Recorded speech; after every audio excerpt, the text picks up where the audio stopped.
Hello everyone, welcome back to another episode of the Homesteader. Today I'm going to be showing you guys a bunch of books that would be useful to have around your homestead.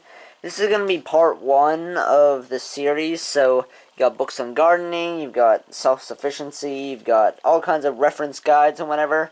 I don't know. Also, thank you guys so much for all the support on all my videos so far. I really appreciate everything you guys are doing. Alright, let's get into the video.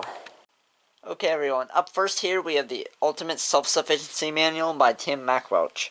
This is the book that got me started in the whole self-sufficiency, off-grid lifestyle thing. So, if you look here, you can find all kinds of different tips like this. If you were to have like a power outage, stuff you should have, like bug-out bags, like first aid kits, growing food, looking for plants to eat, like all kinds of different little things, like how to build shelters.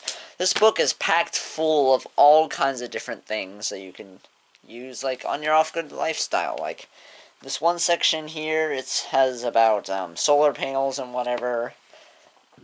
There's 286 different tips in here, how you can improve your lifestyle, and I recommend this for anyone who wants to go into a homesteading type of lifestyle. Alright, next up here we've got How to Stay Alive in the Woods. A complete guide to food, shelter, and self-preservation anywhere. This is written by Bradford Angier, and ignore the writing, whatever that's called, little kids. So this book is a really good book if you ever need like to know some survival tips or whatever. Like all this is like about food, and then right here you have an edible plants identification guide, fully colored. Got all kinds of different stuff like where to find food, how to start fires, how to build like proper shelters, like clothing, navigation, all kinds of different stuff, like stuff you should keep in an emergency kit. I mean, there's a few drawings here and there, like this one about a tourniquet. But this is a really good book if you ever want to like have a reference guide to survival, like things like such as building shelters, making fires, foraging for food.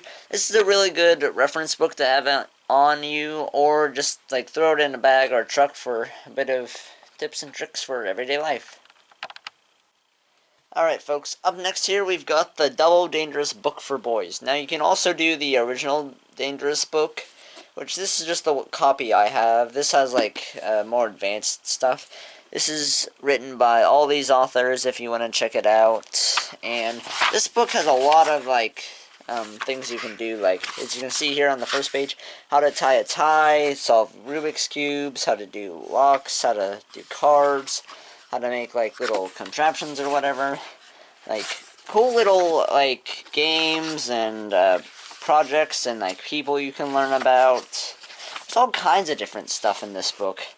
These books are kind of like entertainment, and they'd be good for like if you have any young boys in your family who like want to be outside and like learn new tricks and whatever. This would be a good reference book for them. Alright, next up here we've got the Boy Scout Handbook. So this one's kind of self-explanatory. So you've got sections on citizenship, you've got fitness, you've got first aid, all kinds of first aid stuff. You got aquatics, you've got nature, you've got camping, you've got cooking, all kinds of cooking stuff. You've got navigation, and you also got stuff on like how to do knots and stuff. Now these lashings are pretty cool. These are one of my favorite things to do when I was in Boy Scouts. And this is just a good reference guide for a whole lot of different things. And tying in with that, we have the Boy Scout Field Book, which is basically a more advanced version of the Boy Scout Handbook, which doesn't have any ranks or anything, but it has a whole lot of information on like camping gear, websites, backcountry. And then back here it has all kinds of different outings and stuff you can do, like you can look at the night sky. There's also like a bunch of courtesy things that you should do. This is a really good reference guide and book to just throw somewhere if you want to go on like a trip or whatever, and like you can decide what you want to do and what to bring.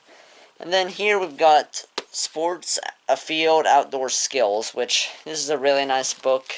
It's got all kinds of little tips and tricks for all kinds of stuff. So near the back here there's a pretty cool one about boots, which there's also kinds of stuff like canning and preservation, trail food, like all kinds of stuff. Fishing, hunting. This book has a lot of stuff, and these 3 books would be a very good thing to have, like, if you ever need a reference guide to anything, and if you just want to, like, have some little tips and tricks for, like, for around your homestead. Alright, last but not least, we've got the Reader's Digest Illustrated Guide to Gardening. So, any gardening books would work, but this is a good one because it's very thick and has tons of information. So, you got stuff like maintaining your lawns, like, most of this stuff, like in the first few sections, like decorative shrubs and whatnot. But once you get to, like, some other sections, it'll teach you how to, like, grow and, prune, fruit trees and whatnot, how to grow different fruits like cherries, also how to like grow stuff like beans, asparagus, all kinds of different stuff. This book has tons and tons of information. Also has plenty of guides to like the kind of pests and diseases your plants could face. So this is a really, really good and detailed book. I got it for free at a yard sale because she was just trying to get rid of everything. This would be a good thing for if you want to grow your own food and make your off-grid homestead even more sustainable. Alright everyone, I think that'll about do it for this episode. I want to thank you all so very much for watching this video. God bless you, and good night.